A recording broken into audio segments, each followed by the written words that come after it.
تسليما رجومة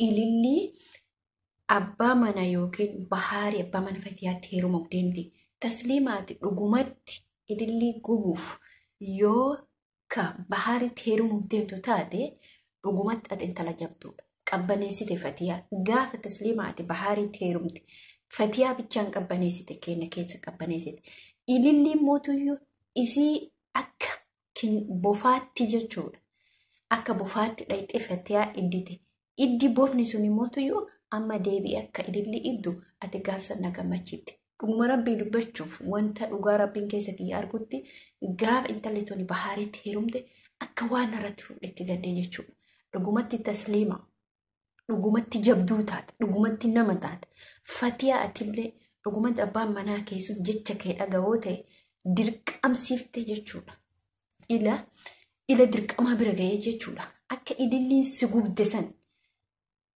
أكا غراكيسي بيتشامتي نقوم دي سنتي رقوم والله بالله جيتشور أتي رقومتي تسليمة بحارة هيروم دي تانن والله لازم رزق انتي أتنم الدنيا أكرت ملكاي بيك تكوفا ما أني سنجتشو بربادي فتيان أكا دوبرتي كيسان مريتا كتاتبي السلام عليكم ورحمة الله وبركاته جرجرتو كم نكا كيساني فيا كيساني أنا اللي نججر الحمد لله قالت ربي والله وان كيسك يا نجمة كيسي جمدي في مالف جمدي في مالف كن جت يوكن جتداد ويدودك جمدي في جتشولا وروني فيديو كنا يوتيوب كنا سبسكرايب قولي سبسكرايب قول لايك شير قول عافي قول أهتني يا ده كيسن إبسال أهتني جو جمدشون إسن أنا جمدي كو يو إسن جمدي كيسي تاي كومنتي ببريدا أنا بريسا إسن جالا لأن فتيها كبجا قبو أنا ميدف إلي تسليما فتيا رتح لما دبرتي مسانو صدفة هيرم يعني رقمتي واني مجتي كان قالتي فتشو بربادي فيمو أما اللي جت كلمة أفان كيتي بيسن أما اللي أفان كيتي تندي فتيني رقمتي فتيا أتلي تسليما أتلي إن تلسن أكا غراكين فتيا بيجان بوبيسيني نهند بوبيسيتي إن تلسن جتشو لا غافة أفتو مالو جتي أكا أفتني بيتن جتشو لا maal isin jechuufati aan jettanii beektan jechuudha. Namoonni iyyaanne heerumtee ka heerumtee bultii qabdu ka heerumee bultiin qabaatin isin hunduma isaatu mataa gadi cabsitee jirtu jechuudha. Ana malee dubartiin biraan jirtu. Ana malee dhiirri jaalatamtu kan dhiira bira isin akkasitti silaa odoo isii ta'e dhiira addunyaa kana hunda jaalatti. Akka intala sanitti otoo ta'e bahaarii otoo haati ilmaan sadii innarraa dhaabbadhu jettuun hin dhaabadhu itti heerumessi agarsiisetti illikii san immoo ati immoo tasliimaa jechuudha. Akkuma isin illikii keessa seente san illikii keessa seente miti akkuma isin morka geeffate san atillee dirqama bahaaritti heerumtee isi agarsiisuu qabda. Himmoo kasii dhaamu jechuudha. Bahaariin abbaa manaa kiyyaa harkaan gadhe jettee fatiyaa haga xurii kottee tanaa jala rifachiifte taananii jireenya keetu diigamaa beeke. Sababni illee maaliif ire dubartiin tun jechuu fatiyaan jechuudha. Nama qalbiin isii fuultakkeedha. Nama keessa isiiti waan qabne. Inni guddaa isiitu irraa nyaatee dhukkisitu beeka. Namummaa isii fuula isii qofa beeka. Viidiyoo isii qofa arga. Garuu asitti irraa nyaattee dhugde. Hin dhageetta. Ati irraa nyaattee dhugde. Fatiyaa akka obboleettii teettiruu wajji dhalattee teetti yoo ilaaleen yoo zanni isitti badde yoommoo isii akka dubartiin ija masaanutiin laaltetti laalte wallaahi jaalalumti isiin si jaalattu dhiisitiyyi kammaa nuti si jaalannuyyuu baree hordofaan kee gaafa qalbii tokko sitti cabse ati yaada fuula ibsitee teetta malee keessi kee gubata jechuudha. Waa isinii hima. Gisee tokko misijii wayinaa barreeffame. Ji'a 5 dura misijii hamaatu naa barreeffame. Maali mesijiin sun inni koomentii sun jechuudha yuutuubii kana irratti yuutuubii biraati irratti koomentii biraatti naa barreeffame yuutuubii sun haraabanii jechuudha waan isin ajaa'ibura koomentii baqa keessa kee gubu garuu namoota hedduu si daawwatan keessaa koomentii takka lama yoo hordofaan kee jechan taane siin barreesse ati fuula ibsattee dhufta malee keessi kee madaadha. Maaliif jechi kana jedhe tasliima ati hordofaan keellee nuti hordoftuu teeti hordoftuu fatiyaati hordoftuu bahaariiti jechuudha. Isin nama sadii nan hordofa yuutuubaroota yaman hundumaa jechuudha. Wallaahi dhugaa dubbachuu nan hordofa hunduma isaaniitu. Maaliif kanneen keessa yoo namni sadi jechan taane si barreesse si arrabsee jedhe ati yaada viidiyoo baraadu mana keessa kee madaadha jechuudha. Sigalee maaliif kana sin jedhe jaalala namni si qabu isii tana ofitti sannaan bachisiise. Eenyu Fatiyaa yookiin Umma Hamzaa. Dubartiin tun miskiina irraa akira irraa ta'e jechuudha. Irratti cubbifamtan. Maaliif intalli kaleessa itti dhaadattee dhufte sun idaa har'allee namni isii jaalatee isii kabajaa jiru. Gaafa isii asiidii yookiin sitti yookiin barbaree sitti naqu yookiin immoo si qabsiisuuf deemte jireenya isii guutuu akka diidu beeke. Sababni illee maaliif dubartiin qaalii abbaa manaa isiin dhageenye eenyumaayyuu dhageenye dubartii alamtu dubartii akka feete jiraattu dubartii akka feete baatu dubartiin abbaa manaa isii jalaa bakka waa tokko dhageenye. Dhageessanii dubartiin kun akka feete bulti. Eeshi ilaliin dubartii jabduu taate maal jedheetiniin inni gorse ni beekan jechuudha. Bahaari gaafni kaasii godhatu gaafnutti gadi bahee viidiyoo dubbatu isiin har'aa qabdee waan cal'isiisellee hin cal'isiisee cal'isiisuun miiti. Eessatti cal'isiis deebii Fatiyaan deebisaa jirti.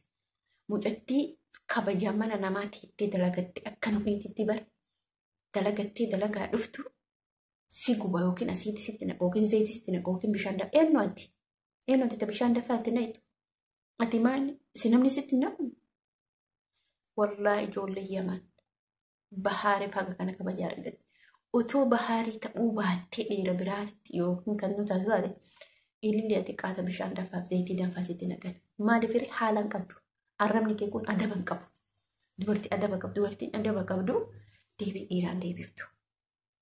Adabattee bulti. Abbaa manaa isillee kabajee bulti. Waan abbaa manaa isii jedhullee hin dhageetti. Sababni illee maaliif abbaa manaa isii waan kabajuuf jechuudha. Utoo saniyyuu miti jechuudha.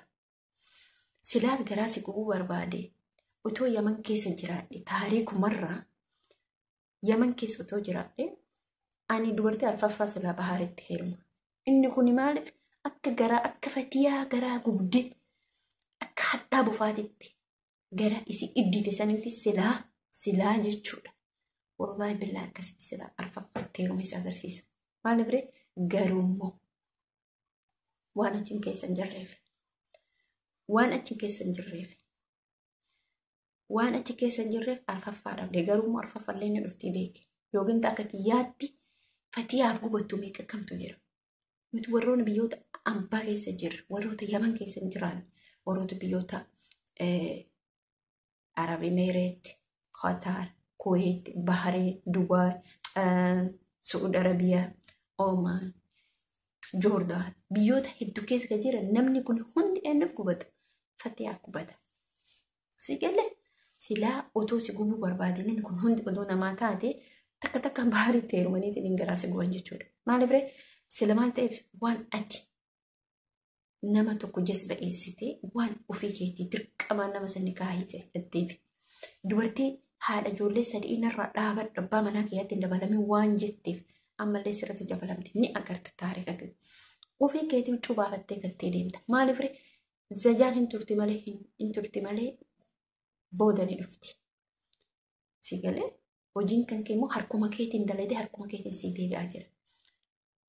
Si galee harkuma keetiin fiddee waxii tokkotti yookiin yoo soogiddarra baay'ifte maaltu nyaatu homtuu nyaatu jechuudha.